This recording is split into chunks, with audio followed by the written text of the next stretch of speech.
Oi pessoas, meu nome é Vitória e você está no canal A Teoria das Laranjas. E hoje eu vim trazer várias indicações de livros de terror pra vocês.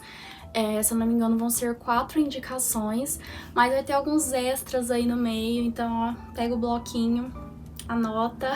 E primeiramente eu quero dizer que eu já li muita coisa desse gênero, é um dos meus gêneros favoritos, eu até pesquiso, né, o gênero terror dentro da faculdade. E eu quero trazer vários outros vídeos falando sobre esse assunto em formato de pequenas listas, tal, como este mesmo, fazendo pequenas indicações, né, bem curtas, como, por exemplo, meus livros favoritos do Stephen King, ou os livros de terror que mais me deram medo, contos de terror que eu acho que vale super a pena, entendeu? Tipo, vários vídeos mais curtos assim, com indicações de livros de terror pra vocês. Mas hoje o intuito é trazer algumas das minhas leituras de terror favoritas. E então vamos lá. Eu quero começar pelo Stephen King, claro, porque ele é meu autor favorito. E meu livro favorito dele é o It. Eu gosto de tudo naquele livro, eu gosto dos personagens, eu gosto de como o Stephen King divaga sobre a descrição, coisa que muitas pessoas reclamam, né, mas eu adoro aquilo. Eu gosto do vilão da história, né, do Pennywise, eu gosto de tudo naquele livro, mas eu já fiz 2 vídeos falando sobre esse livro, então se você quer saber mais sobre It, dá uma olhada que a gente já tem 2 vídeos bem longuinhos só sobre ele. Hoje, do mestre Stephen King, eu escolhi o Iluminado, que pra mim é o melhor. It é meu favorito, mas eu acho que em termos de qualidade esse daqui é bem melhor. É a obra-prima mesmo do Stephen King, né? Foi o 3º livro que ele escreveu. E aqui a gente já vai ter a escrita dele bem madura. E o que eu acho muito legal é que o Stephen King, ele tem uma admiração muito bonita, né? Por diversos autores de terror também. Não só, mas inclusive, né?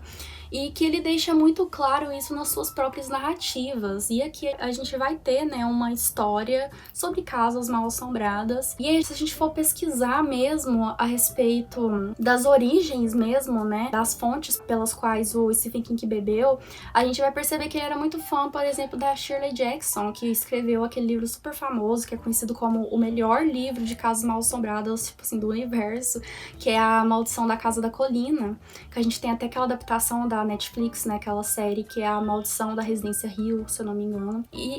Eu gosto muito de ver essas influências do Stephen King aqui. A gente também aqui tem uma influência do Richard Matheson. Ele também escreveu um livro sobre casas mal-assombradas, só que agora eu não vou me lembrar o nome, mas enfim. Mas bom, vamos falar sobre a história do Iluminado, né? Aqui a gente vai acompanhar o Danny Torrance, que é um menino de 5 anos, que ele tem um dom que mais tarde ele vai chamar de iluminação. Ele consegue sentir as coisas, encontrar coisas que estavam perdidas, ler a mente das pessoas, né, dependendo da situação. Enfim, o pai do Danny, que é o Jack Torrance, ele é um alcoólatra em recuperação. Ele fez coisas muito ruins com a família, né, inclusive com o Danny, né, ele quebrou o braço do Danny em um acesso de fúria aí por causa da bebida, enfim. Acontece que o Jack acabou de ser demitido do emprego e então ele acaba sendo obrigado a aceitar um emprego em um hotel, o Hotel Overlook. O Hotel Overlook, ele funciona apenas nos meses mais quentes do ano, né, ali primavera, verão, e ele acaba fechando as portas por 5 meses, porque ele fica no alto de uma colina e ali fica cheio de neve e o acesso é muito difícil, tipo, carros comuns não conseguem chegar lá em cima, enfim, não tem como o hotel ficar aberto durante esses 5 meses mais frios do ano. E então eles precisam de alguém pra cuidar ali, né, pra manter tudo em ordem, porque senão o hotel vai ir pelos ares, sabe? E então o Jack vai, né, junto com o filho, que é o Danny, e junto com a esposa, que é a Wendy, para esse hotel, com o intuito de mais do que ganhar aquele dinheiro que ele precisa muito, mas também para receber uma espécie de redenção, né?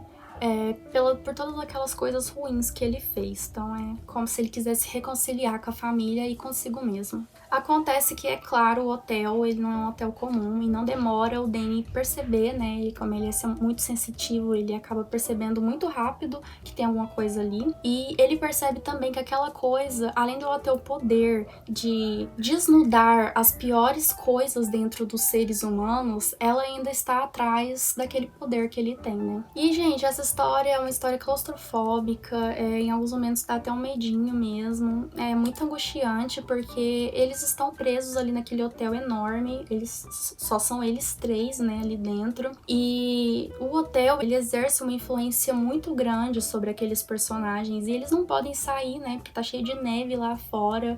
Então é muito angustiante, você se sente preso ali dentro junto com os personagens. Então esse é um livro assim de excelente qualidade, eu recomendo demais que vocês conheçam. E o segundo livro que eu quero falar é de um autor que eu já mencionei aqui enquanto eu estava falando do Tio King, né?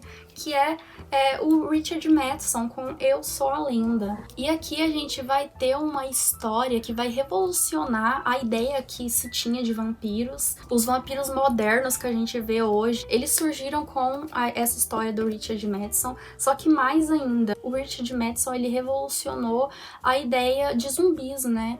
Todos esses zumbis que a gente consome hoje em dia aí, The Walking Dead, Resident Evil, tudo começou aqui com o Richard Matheson. E aqui a gente vai ter uma história pós-apocalíptica em que o mundo ele é assolado por um vírus, né, que dizima a população mundial, transformando todo mundo em as criaturas grotescas, meio animalescas. E a gente vai acompanhar o Robert Neville, né, que ele tá sozinho ali naquele mundo. Ele acredita, né, que ele é o último ser humano ali naquele mundo. E eu acho que o fantástico desse livro é que ele vai mostrar pra gente a sensação angustiante e claustrofóbica de como é estar totalmente sozinho no mundo, porque o Neville, ele não tem absolutamente ninguém. E é aí que a gente entra no terror desse livro. O terror desse livro, ele é muito mais provocado pela sensação de solidão e da loucura mesmo, gente, que deve ser estar sozinho no mundo por tanto tempo. A gente vai acompanhar a vida dele por 3 anos, assim.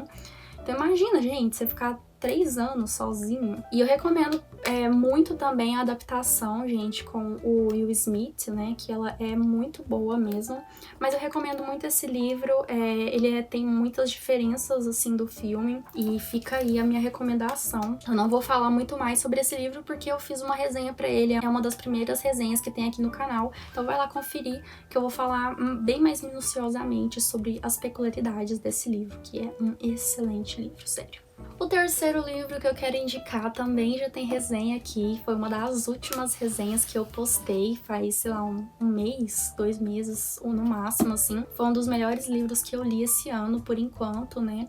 E eu tô falando sobre O Exorcista, do William Peter Blatty. E esse daqui, gente, ele me causou um pouquinho de medo, eu confesso.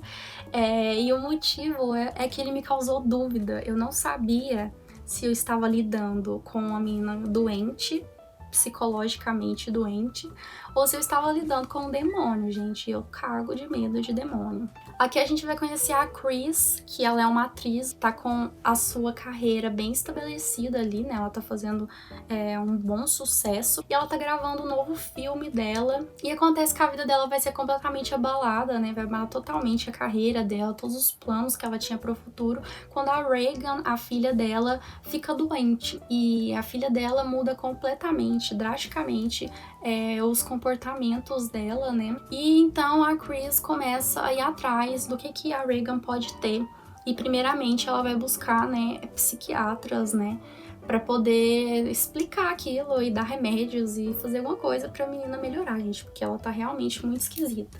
Só que acontece que ninguém consegue provar exatamente o que ela tem, ninguém consegue descobrir o que ela pode ter. E então, num acesso, assim, de puro desespero, a Chris acaba procurando um padre, né, o Padre Carras. E o motivo é que, por mais que os sintomas da Regan possam ser explicados pela psiquiatria, eles também são muito apresentados em casos de possessão, né? Quando existia todo esse rolê de possessão lá. Então ela vai procurar o Padre Carras, mas acontece que o Padre Carras, ele é um padre que é formado pelas melhores universidades do país em psiquiatria, e ele não acredita na possessão. O que ele acredita é o seguinte, é que a partir do momento que a ciência foi avançando, né, a ciência psiquiátrica foi avançando, você descartou essa questão da possessão, né, tudo podia ser explicado pela ciência, só que acontece que tem umas coisas que ele não consegue explicar, ele não consegue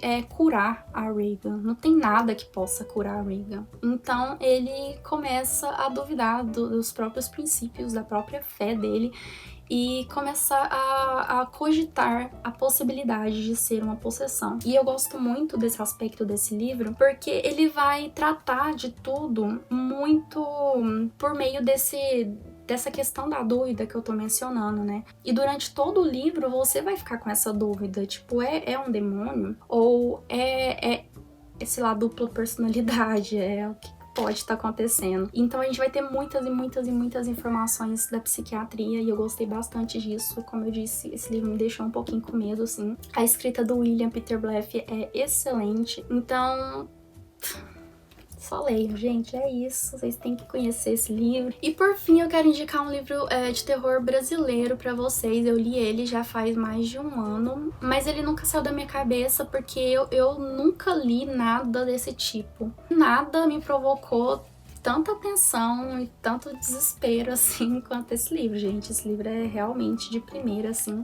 E o livro que eu tô falando é o Nova Jaguaruara, do Mauro Lopes. Eu não tenho esse livro aqui, então eu vou deixar, sei lá, a capinha em algum lugar, porque eu li ele pelo Kindle. E em Nova Jaguaruara a gente vai ter novamente uma excelente, muito bem sucedida história de casas mal assombradas, só que um pouco diferente. Que a gente não vai ter uma casa, a gente vai ter uma igreja. E, gente, eu sempre morri de medo de igrejas, sabe? Então, acho que toda essa atmosfera aí me deixou muito mais tensa. E tudo vai girar ali em torno daquela igreja, principalmente. E aí a história, ela já vai começar nos dizendo que ali em Nova Jaguaruara acontece um evento muito estranho. Todos os dias, exatamente todos os dias, à meia-noite, todas as luzes se apagam, né? A energia cai por um minuto. E um dia uma equipe ali, né, que trabalha com eletricidade, eles vão até a cidade para observar e ver se há possibilidade deles montarem uma torre de energia eólica ali. E isso poderia, talvez, né, acabar com os problemas de energia que tem ali na cidade. Acontece que aqueles estrangeiros, né, digamos assim, eles são muito céticos quanto às culturas e às crenças ali daquele povo. E por mais que todo mundo tenha avisado eles para tomar cuidado, não serem tão curiosos assim, eles não escutam muito e acabam se envolvendo em toda uma aventura bizarra e macabra por conta dos mistérios ali que rondam a igreja, principalmente, né? Que fica ali nas fronteiras, ela fica fora da cidade, e dos mistérios que rondam a cidade e do motivo, né? De tudo aquilo, né? Do porquê que a energia acaba e porque tudo tem uma explicação aqui. E eu acho legal que esse livro, ele é muito brasileiro mesmo, sabe? Porque Nova Jaguaruara, é uma cidade fictícia, né? Localizada ali no interior do Ceará. Então eu gosto muito de ver isso, essa nacionalidade, assim, essas questões culturais muito presentes dentro do livro. E além disso, né, como eu disse, o enredo é muito perturbador, é incrível, assim, o autor sabe muito bem conduzir a história e ele amarrou as coisas no final. Eu gostei muito do final que ele deu pra história. Então eu deixo aí também a minha recomendação de livro de terror de primeira, nacional. É um livro realmente muito bom, gente, muito bom. Vocês só tem que ler. Ele sempre tá disponível pelo Kindle Unlimited. Eu não sei se tá nesse momento, mas geralmente ele está. Então não deixem de conferir, gente. Nova Jaguaruara, do Mauro Lopes. E é isso, gente. Esses foram os livros que eu trouxe aqui pra vocês. Essas são as minhas indicações. 4 livros, né, do Nova Jaguaruara que não está aqui. E é isso.